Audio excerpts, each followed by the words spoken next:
It was late March 1941 when a young soldier named Felix Hall disappeared without a trace from Fort Benning, Georgia. At the time, America was not yet fully embroiled in World War II, but tensions were rising at home and abroad.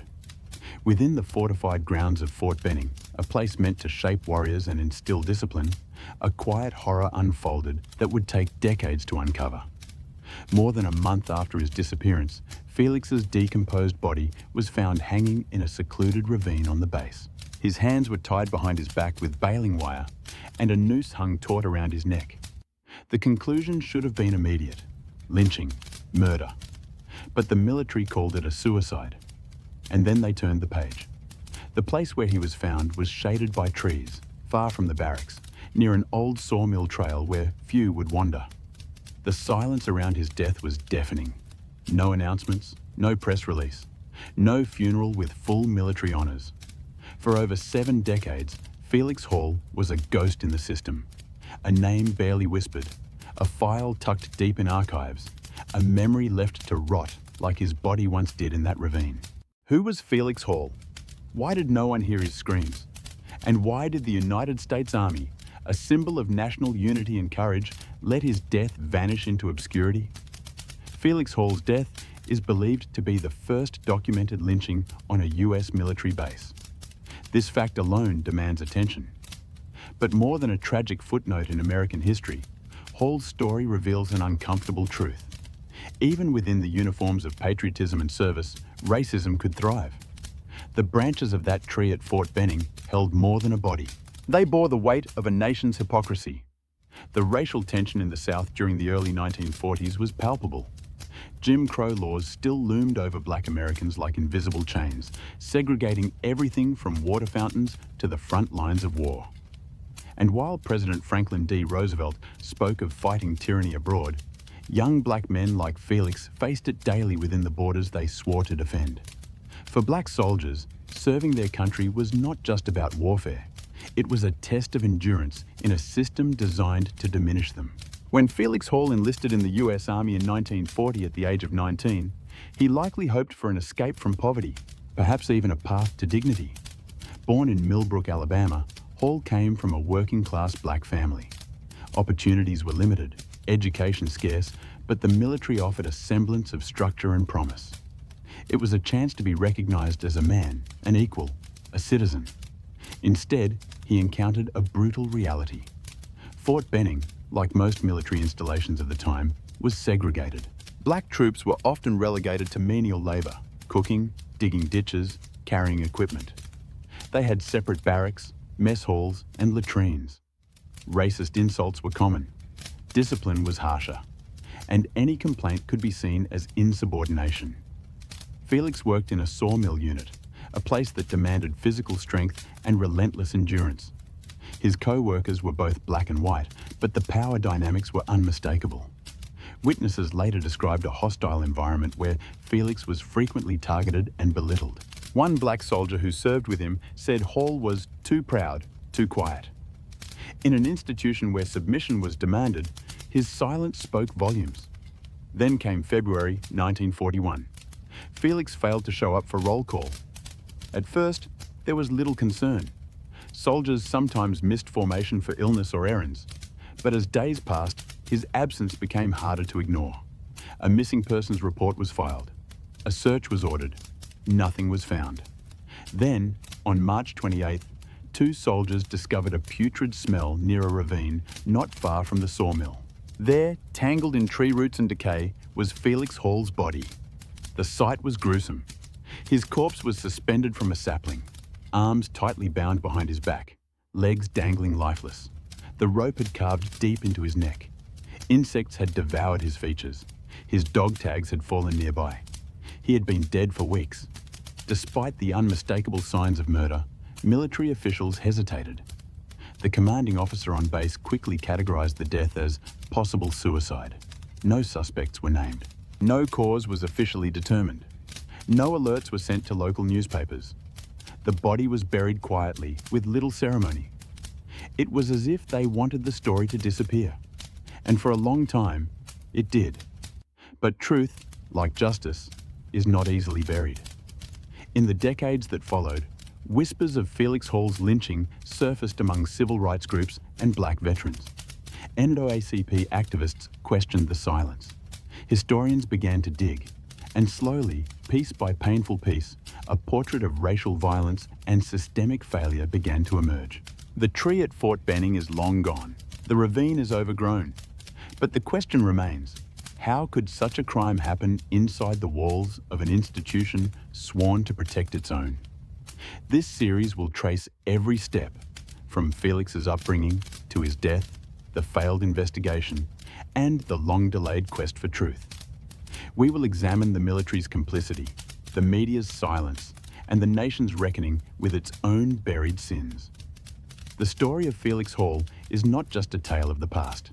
It's a mirror held to the present. Say his name, not in anger, but in justice. Felix Hall.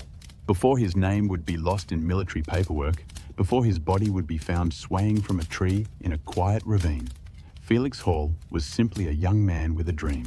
Quiet, hard-working, and full of questions about his place in a country that rarely answered black men back. Felix was born in Millbrook, Alabama, on January 15, 1922. His family lived modestly, part of a tight-knit African-American community in the segregated South. They attended church on Sundays, picked cotton when necessary, and raised their children to believe in dignity, even when the law didn't reflect it. From an early age, Felix understood that being black in America meant walking a tightrope between survival and aspiration. He was the son of parents who had learned resilience from generations of struggle. His father worked with timber and at the local sawmill. His mother took in laundry and sold pies to make ends meet. Felix, their youngest, was known to be quiet and serious. He didn't cause trouble. His eyes, large and steady, revealed a thoughtfulness beyond his years. Education for black children in Alabama was underfunded and limited, but Felix made the most of it. He learned to read with a worn Bible and newspapers left behind by white families. He asked questions his teachers couldn't always answer, about history, about fairness, about why God made skin come in different colors if people couldn't treat each other the same. By the time he reached 18, options were thin. Local jobs were disappearing, and racial tensions in Alabama simmered dangerously close to boiling. The Army offered something no local mill or farm could: a uniform, a steady wage, and, perhaps most importantly, the promise of respect. When recruiters came to town in 1940, Felix stepped forward without hesitation. Like thousands of other young black men, he believed that service might prove his worth, to his country, to his peers, and maybe to himself. But the military he entered was not a refuge from racism. It was a crucible of it.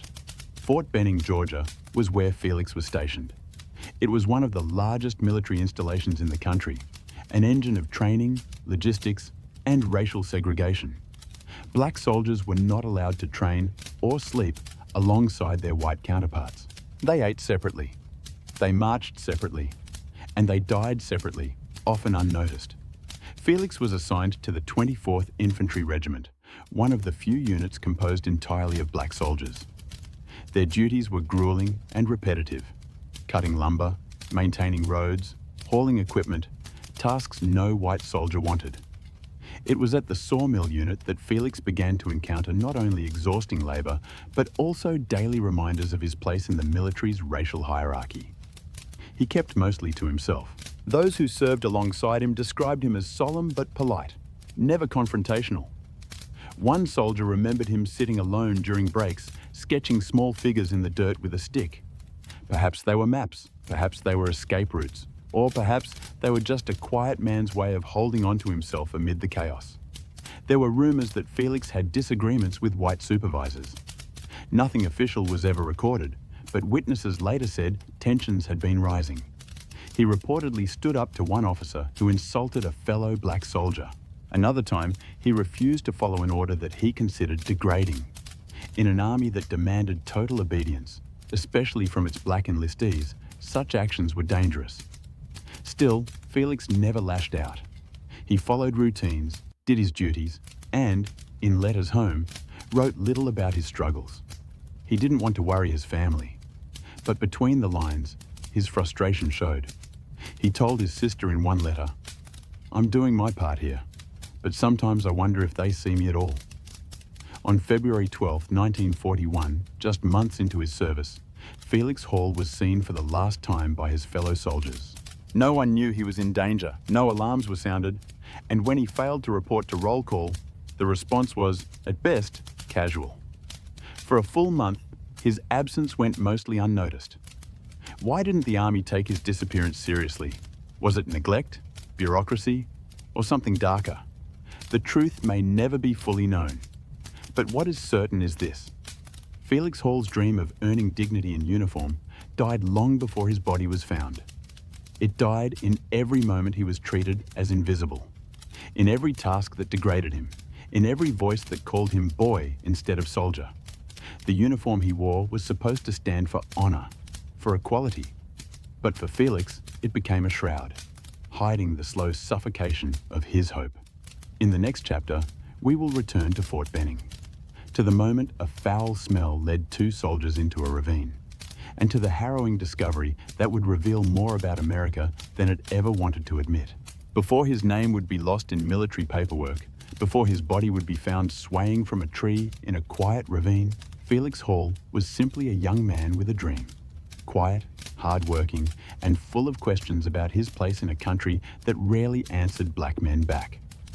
Felix was born in Millbrook, Alabama, on January 15, 1922. His family lived modestly, part of a tight-knit African-American community in the segregated South. They attended church on Sundays, picked cotton when necessary, and raised their children to believe in dignity, even when the law didn't reflect it. From an early age, Felix understood that being black in America meant walking a tightrope between survival and aspiration. He was the son of parents who had learned resilience from generations of struggle. His father worked with timber and at the local sawmill. His mother took in laundry and sold pies to make ends meet. Felix, their youngest, was known to be quiet and serious. He didn't cause trouble. His eyes, large and steady, revealed a thoughtfulness beyond his years. Education for black children in Alabama was underfunded and limited, but Felix made the most of it. He learned to read with a worn Bible and newspapers left behind by white families. He asked questions his teachers couldn't always answer, about history, about fairness, about why God made skin come in different colors if people couldn't treat each other the same. By the time he reached 18, options were thin. Local jobs were disappearing, and racial tensions in Alabama simmered dangerously close to boiling. The Army offered something no local mill or farm could: a uniform, a steady wage, and, perhaps most importantly, the promise of respect. When recruiters came to town in 1940, Felix stepped forward without hesitation. Like thousands of other young black men, he believed that service might prove his worth, to his country, to his peers, and maybe to himself. But the military he entered was not a refuge from racism. It was a crucible of it. Fort Benning, Georgia, was where Felix was stationed. It was one of the largest military installations in the country, an engine of training, logistics, and racial segregation. Black soldiers were not allowed to train or sleep alongside their white counterparts. They ate separately. They marched separately. And they died separately, often unnoticed. Felix was assigned to the 24th Infantry Regiment, one of the few units composed entirely of black soldiers. Their duties were grueling and repetitive: cutting lumber, maintaining roads, hauling equipment, tasks no white soldier wanted. It was at the sawmill unit that Felix began to encounter not only exhausting labor, but also daily reminders of his place in the military's racial hierarchy. He kept mostly to himself. Those who served alongside him described him as solemn but polite, never confrontational. One soldier remembered him sitting alone during breaks, sketching small figures in the dirt with a stick. Perhaps they were maps, perhaps they were escape routes, or perhaps they were just a quiet man's way of holding on to himself amid the chaos. There were rumors that Felix had disagreements with white supervisors. Nothing official was ever recorded, but witnesses later said tensions had been rising. He reportedly stood up to one officer who insulted a fellow black soldier. Another time, he refused to follow an order that he considered degrading. In an army that demanded total obedience, especially from its black enlistees, such actions were dangerous. Still, Felix never lashed out. He followed routines, did his duties, and, in letters home, wrote little about his struggles. He didn't want to worry his family. But between the lines, his frustration showed. He told his sister in one letter, "I'm doing my part here, but sometimes I wonder if they see me at all." On February 12, 1941, just months into his service, Felix Hall was seen for the last time by his fellow soldiers. No one knew he was in danger, no alarms were sounded, and when he failed to report to roll call, the response was, at best, casual. For a full month, his absence went mostly unnoticed. Why didn't the Army take his disappearance seriously? Was it neglect, bureaucracy, or something darker? The truth may never be fully known. But what is certain is this: Felix Hall's dream of earning dignity in uniform died long before his body was found. It died in every moment he was treated as invisible, in every task that degraded him, in every voice that called him boy instead of soldier. The uniform he wore was supposed to stand for honor, for equality. But for Felix, it became a shroud, hiding the slow suffocation of his hope. In the next chapter, we will return to Fort Benning, to the moment a foul smell led two soldiers into a ravine, and to the harrowing discovery that would reveal more about America than it ever wanted to admit. March 28, 1941. A humid morning in Georgia, ordinary in every way, until two black soldiers assigned to sanitation detail followed the scent of decay into a wooded ravine behind the sawmill area of Fort Benning. What they found would not only break the silence of the forest, but tear open the buried truth of racial injustice in the United States military. At first, they thought it was a dead animal. The odor was overpowering. But as they stepped closer, parting the brush, they froze. There, hanging from a sapling tree barely thicker than a man's wrist, was the decomposing body of Private Felix Hall. His body was suspended by a thick noose, tied so tightly around his neck that it had cut into the skin. His hands were bound behind his back with wire. His legs were bent unnaturally at the knees. His face was darkened by death and decay, making recognition difficult. But there was no mistaking the uniform, the army boots, and nearby, his dog tags, confirming what they feared. Felix Hall had not deserted. He had been lynched. The discovery shocked the men. They ran for help, and within hours, the scene was swarmed by military police, commanding officers, and investigators. But rather than treating the area as a crime scene, the response was cursory and suspiciously rushed. Photographs were limited. The ground was not secured. The few items found nearby were neither bagged nor catalogued. One officer reportedly remarked, "This looks like a suicide," even before examining the body. This became the Army's working theory. But nothing about the scene supported that claim. Felix's hands were tied behind his back. The rope used to suspend him was thick, military issue, tied in an expert knot. The tree wasn't tall enough for someone to hang themselves in the traditional sense.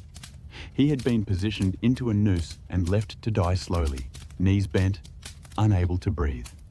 There were no chairs, stumps, or boxes that could have been used in a suicide setup. There was no note. And his injuries did not match self-inflicted trauma. In fact, an internal Army report noted that death was likely caused by positional asphyxiation, consistent with forced hanging, not voluntary. The local FBI office was contacted. But instead of launching an aggressive investigation, they deferred to the Army.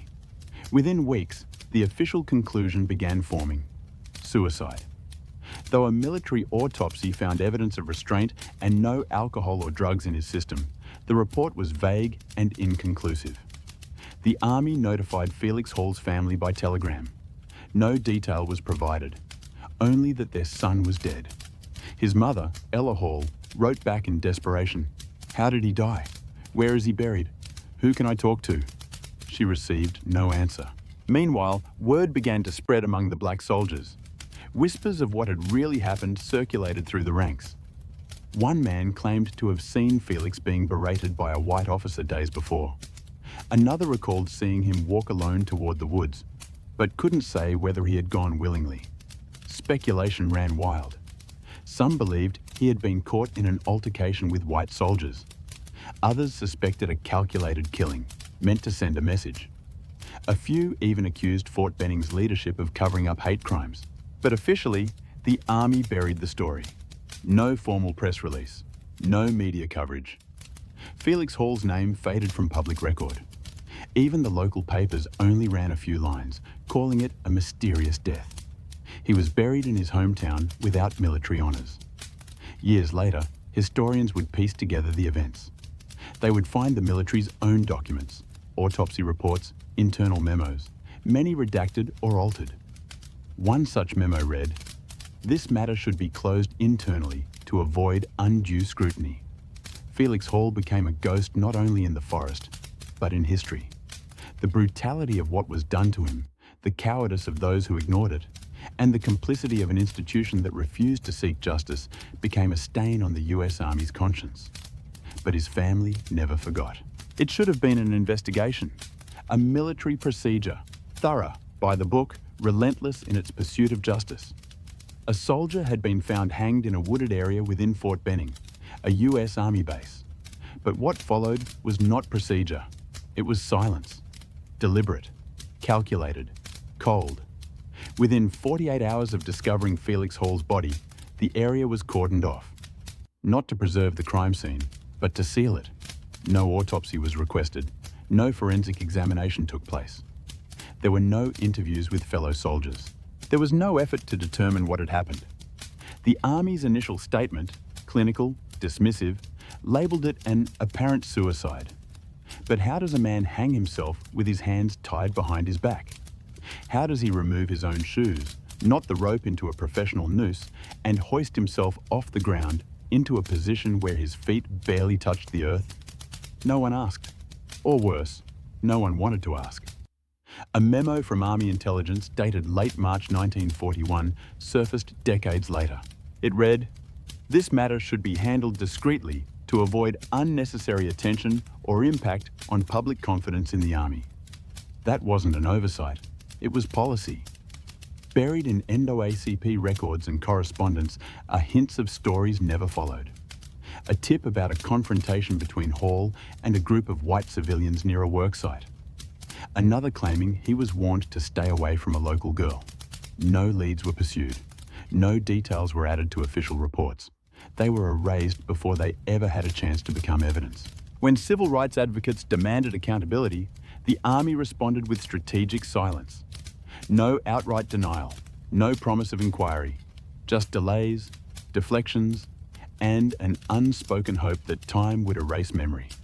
It would take until 1943, 2 full years after Hall's body was found, for the FBI to open a case. But by then, the crime scene had vanished. Witnesses had been discharged or transferred.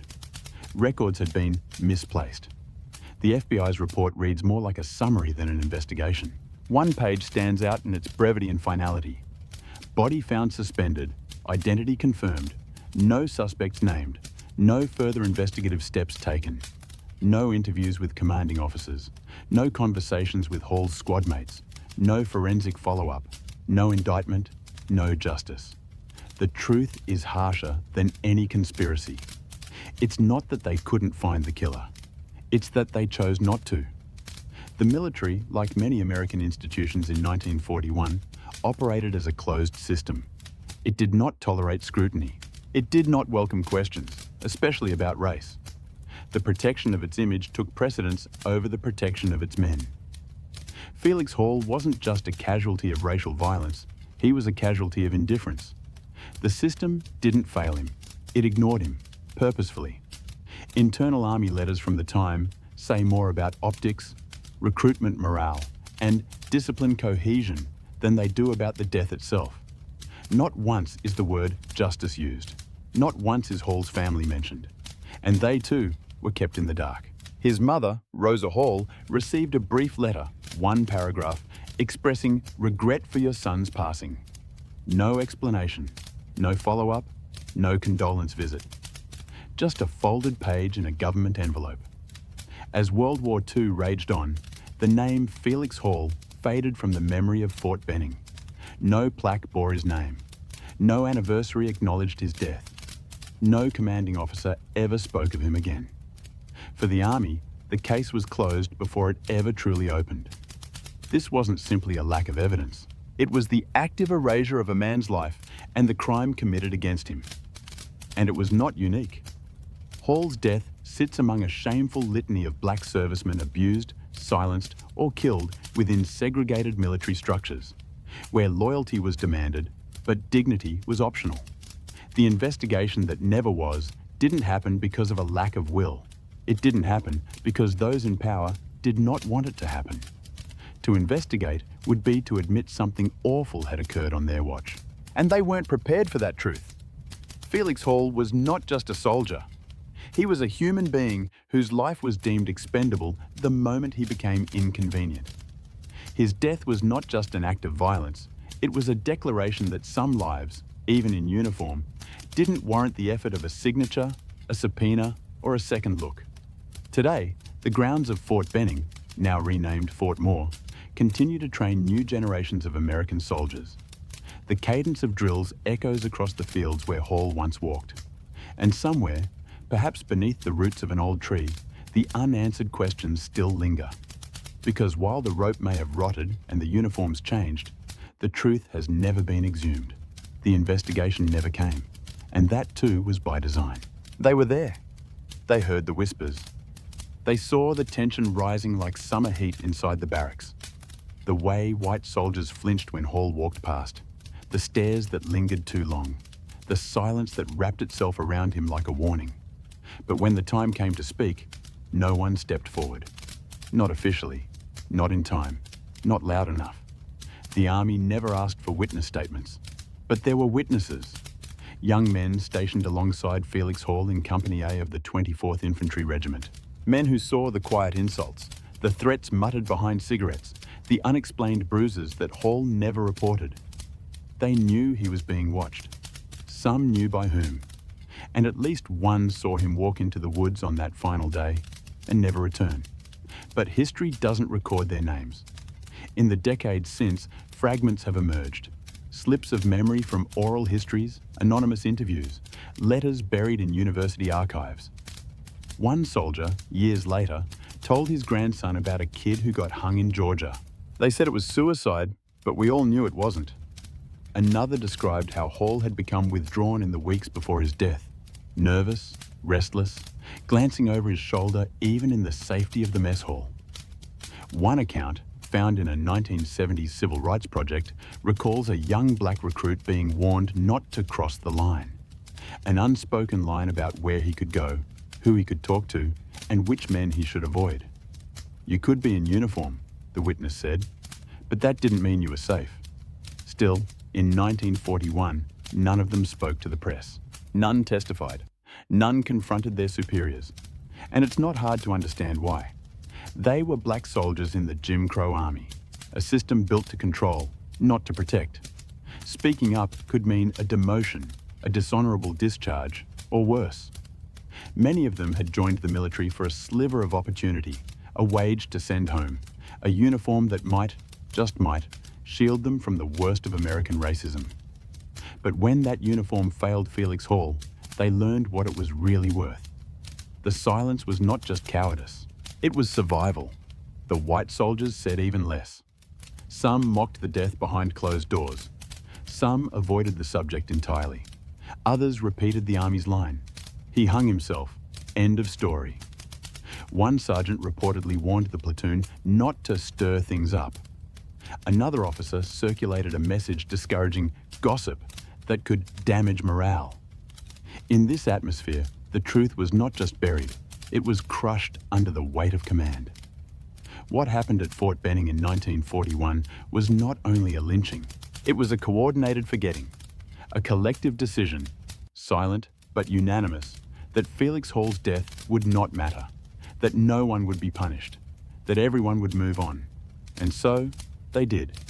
The witnesses scattered, some deployed to Europe, some discharged into civilian life. Some carried guilt, others carried secrets. A few spoke, but not until it was far too late. By then, memories had faded, names were lost, and the Army had long since closed the file. The tragedy is not only that Felix Hall died, but that the people who could have told his story chose, or were forced, to forget it. Yet memory has a way of leaking through the cracks, and even silence can leave fingerprints. In recent years, historians, journalists, and descendants have begun to piece together the fragments. A private letter here, a diary entry there, an old photograph with a handwritten caption. Benning, 1941, before the boy was found. Some of the forgotten witnesses are long dead. Others are still nameless. But their silence still speaks volumes. It tells us what it cost to tell the truth. It tells us who was expected to remain invisible. And it tells us that justice delayed, when paired with silence, becomes something more dangerous: erasure. Felix Hall's story survived, not because the system protected it, but because it was too painful for some to carry quietly. In that pain, in those half-spoken memories and late-night confessions, the witnesses left behind a map. Not of answers, but of echoes. They may have been forgotten by the Army, but they left behind a trail. One we're only just beginning to follow. For years, the official story fit on a single page. Felix Hall, age 19. Private, Company A, 24th Infantry Regiment. Found dead, March 28, 1941. Apparent suicide. Case closed. But history is rarely so neat. And in the shadows of filing cabinets and locked drawers, the truth was waiting. It would take decades before anyone thought to look again. And when they did, when journalists and researchers started pulling threads, the documents began to tell a different story. One of omissions, one of contradictions, and one of deliberate silence. The first red flag was in the autopsy report, or rather, its absence. Despite being found in suspicious circumstances, no autopsy was ever performed. No coroner's inquest, no forensic photographs. Just a single typed memo stating no foul play suspected. But the Army's internal memos, when finally declassified, tell a different tale. A 1941 communication between the Fort Benning Provost Marshal and a superior in Washington notes concern over optics and recommends internal handling of the case. Another memo, stamped confidential, warned, "This incident should not reach the press in its present state. Further visibility may create unnecessary tensions within Negro enlistment." So it wasn't just neglect. It was strategic concealment. The personnel files of Felix Hall were also incomplete. Pages were missing, disciplinary records redacted, notes from his superiors vague and inconsistent. One line in his last evaluation simply read, "Good worker, keeps to himself." There was no mention of any incident, conflict, or medical concern. No reason, on paper, for Hall to end his own life. Yet in the archived correspondence between military legal officers, one chilling phrase appears again and again. Avoid setting precedent. Precedent for what? For admitting that a black soldier had been lynched on federal land? In a 1943 Internal Army legal review, the matter is described as sensitive and recommends no further action unless external pressure demands it. In other words, they would act only if someone forced them to. No pressure, no justice. Even more revealing is a suppressed letter found in the National Archives, never mailed, from a military chaplain stationed at Fort Benning. It was addressed to Hall's mother. The chaplain wrote, "I do not believe your son took his own life. I cannot say more, but I hope someday the truth is allowed to be told." The letter was never sent. It was filed, forgotten, hidden. Somewhere along the way, Hall's death transformed from tragedy into inconvenience. And the paper trail reflects that shift. From handwritten concern to clinical erasure. In a military culture obsessed with hierarchy and order, there was no place for chaos. No room for a black soldier's unexplained death to disrupt the machine. So the documents were sanitized, evidence diluted, context deleted. But even redacted, the shadows remained. Today, thanks to persistent historians and FOIA, Freedom of Information Act requests, pieces of the story have been recovered. Memos, unsigned drafts, whispered concerns typed in carbon copy. They're not enough for a trial, but they're more than enough to indict the system. What do these documents prove? That Felix Hall was never given a fair investigation. that the army prioritized reputation over truth, that behind every official form there was a human cost, and that cost was hidden under signatures, stamps, and silence. There is a term historians use: archival violence. It means the harm done when stories are erased, when records are withheld, when power decides what is worth remembering. Felix Hall was a victim of that violence too. Not just the rope, not just the tree, but the paperwork that buried him. We think of archives as sacred, but sometimes they are cemeteries, full of things left unsaid, waiting to be exhumed. She kept the letter in a drawer, folded, worn at the creases, the ink fading slowly with time. It was the only official word Rosa Hall ever received about her son. One page, typed. No answers, no apology, just a confirmation her son was dead. They didn't even send the body home. The army shipped a plain casket to Louisiana, sealed. No viewing, no ceremony, no explanation. Rosa asked if anyone had spoken to Felix before he died. No one had. She asked if there had been an investigation. There hadn't. And just like that, silence fell. Not only from the government, but from neighbors, friends, and even the church. Because when a black mother in 1941 buried a son who died under unclear circumstances in the army, she was taught not to ask too many questions. But questions were all Rosa had. She asked them in prayers, in dreams, in letters she never sent. To her husband, who had once been proud that Felix volunteered. To her surviving children, who grew up knowing their brother died not at war, but in uniform, and still alone. For years, Rosa refused to change Felix's room. His boots stayed by the door, his Bible on the shelf, a photograph on the mantelpiece, a quiet boy with deep eyes in a stiff uniform, not yet hardened by the world. The family knew more than they said. Even then, whispers had reached Millwood, that he'd been lynched, that it was covered up, but no one dared say it aloud. Not in the South. Not when saying the wrong thing could bring the rope closer to your own door. Still, grief has its own language. One of Felix's younger sisters stopped speaking for a time. His father, once a man of steady words, grew quiet. When someone from the county office came years later offering a military plaque for Felix's grave, Rosa shut the door without a word. She didn't want a plaque. She wanted her son. The loss of Felix became a silence that lived in the walls. His name was spoken in hushed tones. Visitors rarely asked. Even relatives avoided the subject. Not because they didn't care, but because they didn't know how to carry that kind of grief. A death like that doesn't end with the burial. It echoes across generations. Felix's nieces and nephews grew up seeing the photograph, hearing fragments. Your uncle died in the army, someone might say. But it wasn't until decades later, through books, articles, and records long buried, that they began to uncover the real story. And with it, a new pain. The realization that the truth had always been hidden, that their family had been told to accept a lie and call it honor. One grandniece, in an interview years later, said, "We didn't even know what questions to ask, but we always felt something was missing, like we'd inherited a silence no one could explain." When historians finally contacted surviving Hall relatives in the 2000s, they were hesitant. Who were these strangers asking about a long-dead boy?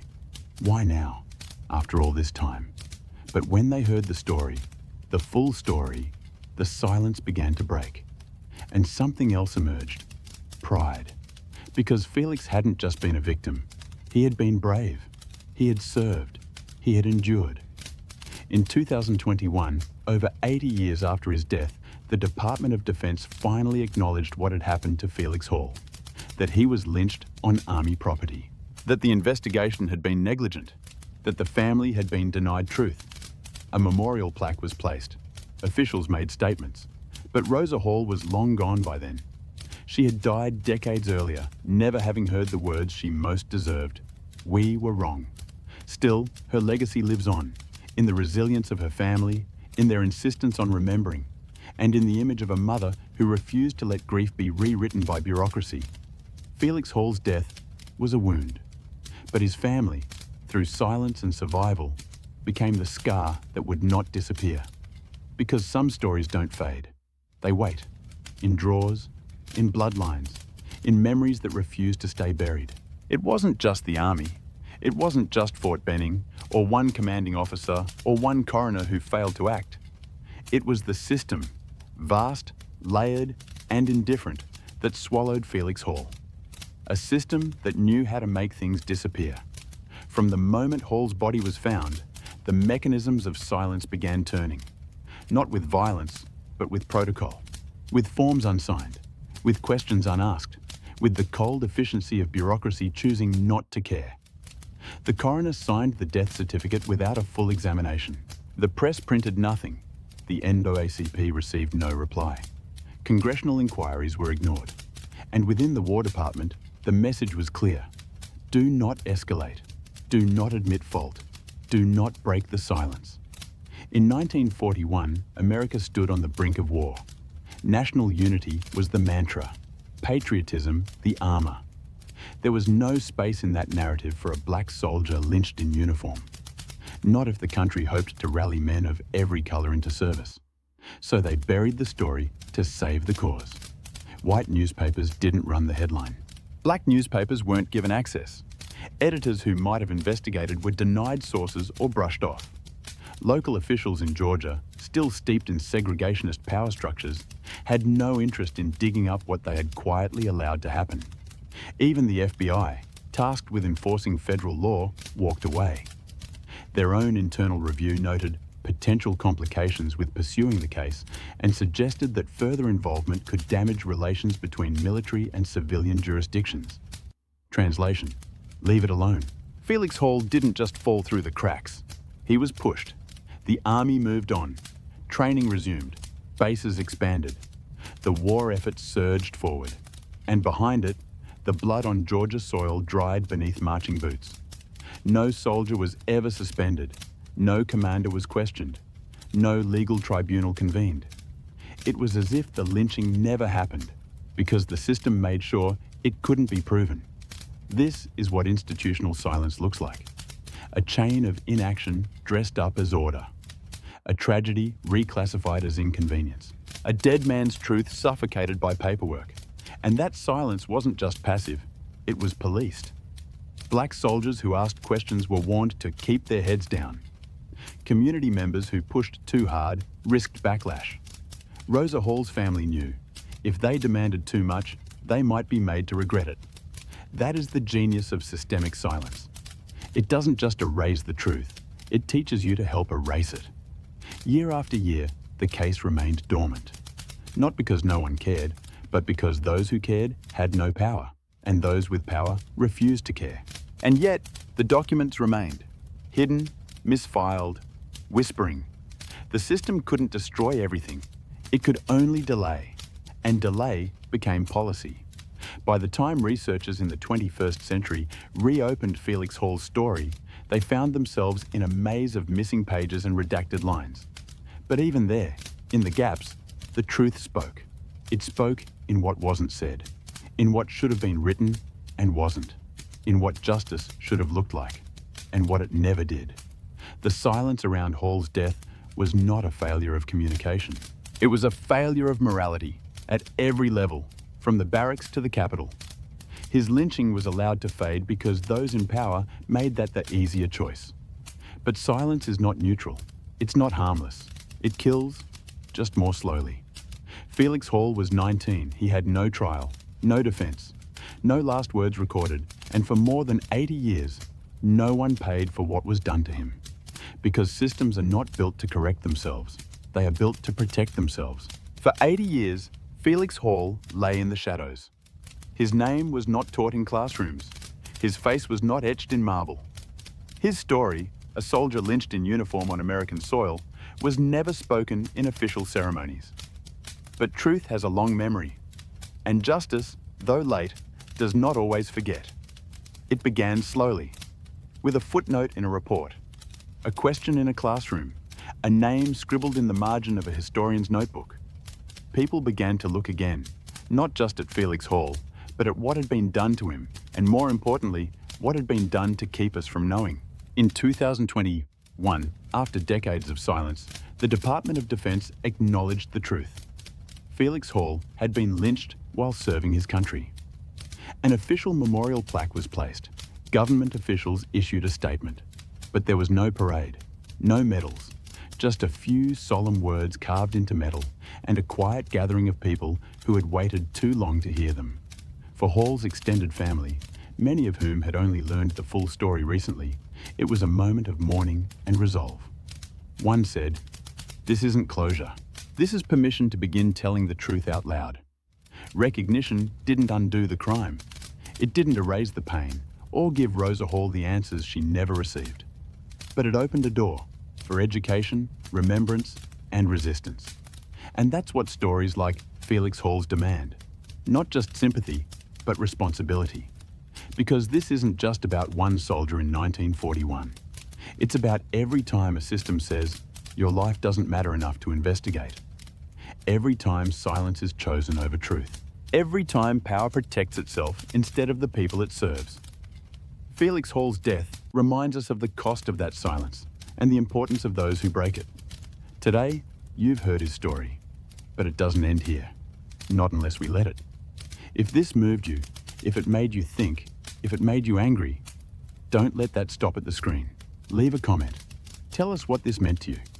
Share this story so others know Felix Hall's name. Subscribe for more forgotten truths like this, because history needs witnesses. And if you believe stories like this matter, hit like. It helps others find what was once buried. Let's make sure the next Felix Hall isn't forgotten. Not again, not ever.